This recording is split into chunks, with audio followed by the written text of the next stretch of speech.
Bueno, un buen día para cada uno de ustedes, que el Señor les bendiga grandemente. Hoy es un día nuevamente maravilloso. ¿Por qué es maravilloso? Porque tenemos vida todavía.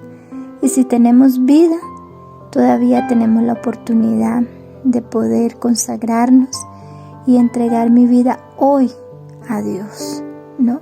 Y poder aceptar el reino de los cielos hoy y su venida en mi vida.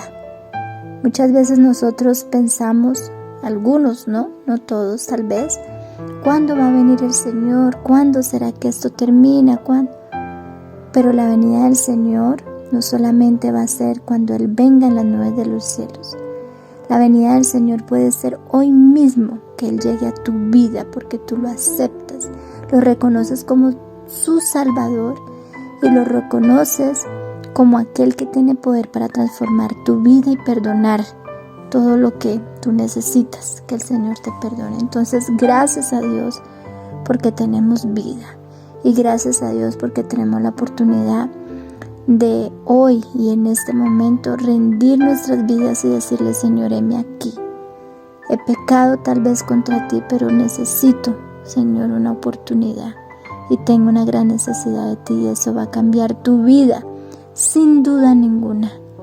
Entonces, gracias al Señor porque estamos aquí. Y bueno, quiero compartir con ustedes allí en Esdras. Me gustaría mucho que me acompañaran en el capítulo 7, ¿no? Sabemos que este capítulo habla un poco sobre el decreto de Artajerjes, ¿no?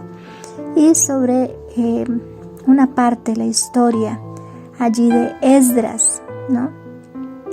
Y bueno, todos los versículos, desde el versículo 6 voy a leer, pues tienen una significancia grande para nuestros días y para cada uno de nosotros. Ahí en el versículo 6 dice: Este Esdras subió a Babilonia, el cual era escriba diligente en la ley de Moisés, que Jehová Dios de Israel había dado, y el rey le concedió todo lo que pidió, según la mano de Jehová su Dios era sobre él. Y subieron con él a Jerusalén de los hijos de Israel y de los sacerdotes y levitas y cantores y porteros y servidores del templo en el 7º año del rey Artajerjes. Y llegó a Jerusalén en el mes 5º, el año 7º del rey, porque el día 1 del primer mes fue el principio de la partida de Babilonia. Y al 1 del mes 5º llegó a Jerusalén, según la buena mano de su Dios sobre él, porque Esdras había preparado su corazón. ¿Para qué? Para inquirir la ley de Jehová y para hacer y enseñar a Israel mandamientos y juicios. Me parece maravillosa la historia de Esdras, porque dice que Esdras, ¿no? Sabemos que él era de los hijos de Aarón, ¿no? Y era un sacerdote a quien Dios había elegido con el propósito de que fuera un instrumento de bien para Israel, ¿no? Y el Señor pudiera honrar el sacerdocio en ese momento. Sabemos que también Esdras pues era un hombre de gran piedad, de celo santo, ¿no? Y tenía mucho conocimiento y era un hábil escriba en la ley de Moisés. Por esto dice esto allí. Entonces, eran cualidades para un hombre eminente sin duda. Ahora, recordemos que Esdras, él se sintió inspirado también por el Espíritu de Dios a escudriñar los libros, ¿no? Históricos, poéticos de la Biblia. Y fue de esta manera que él comenzó a familiarizarse con el sentido y a comprender la ley, ¿no? Entonces, durante el tiempo allí que viene hablando este capítulo del cautiverio, él se había de alguna manera comenzado a profundizar allí en la palabra y en la ley del Señor, porque se había perdido ese conocimiento.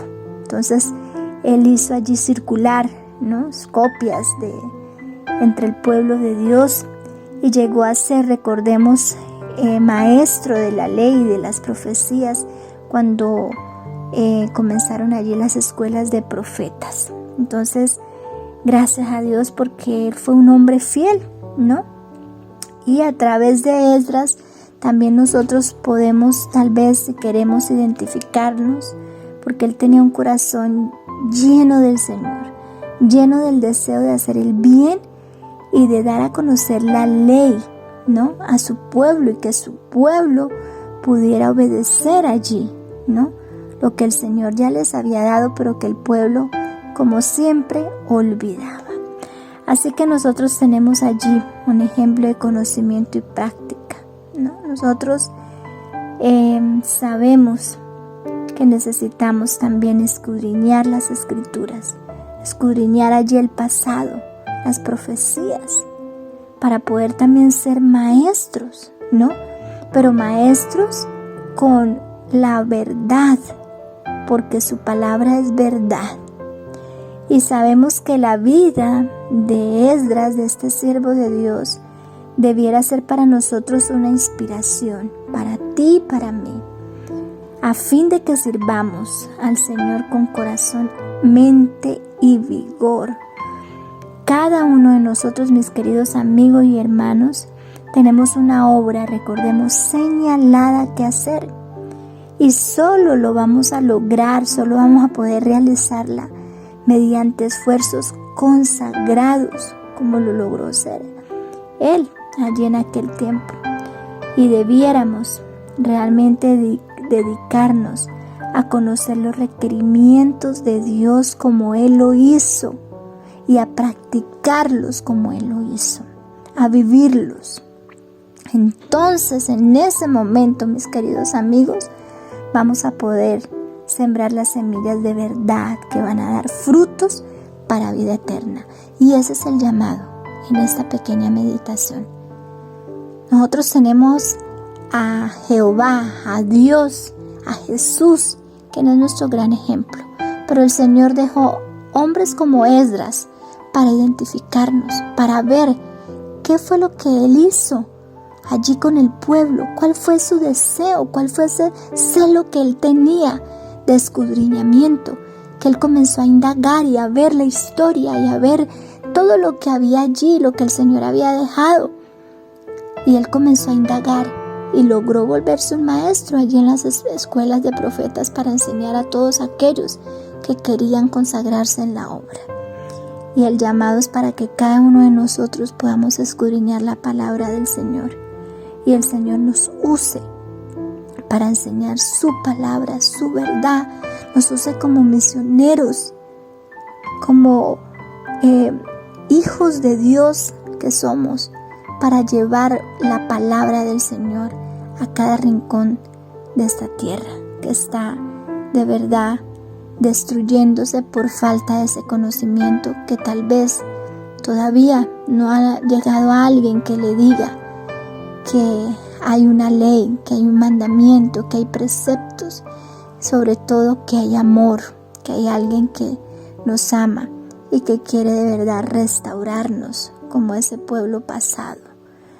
Que el Señor nos ayude para que nuestro corazón pueda ser subyugado y podamos aceptar lo que Dios quiere para cada uno de nosotros y podamos ser siervos de Dios, ¿no? Y prepararnos y consagrarnos para hacer la obra que el Señor tiene para cada uno de nosotros. Hay algo y un pasaje bien interesante que yo leí hoy.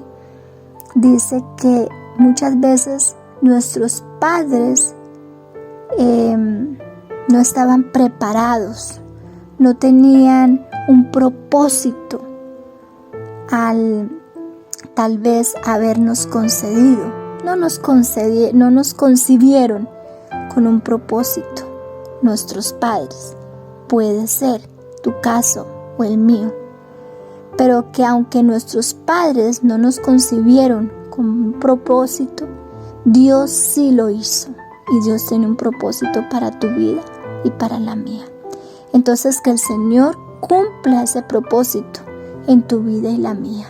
Ese es mi deseo, y yo sé que ese es el mayor deseo del Señor, consagrar nuestras vidas a Él. No importa lo que suceda, no importa lo que tú estés pasando, no importa la dificultad más grande que tengas, una limitación y una dificultad. Recuerda que tu mayor limitación es la mayor oportunidad del Señor para utilizarnos como instrumentos en sus manos. Que el Señor nos bendiga, que el Señor nos guarde. Dios los bendiga grandemente.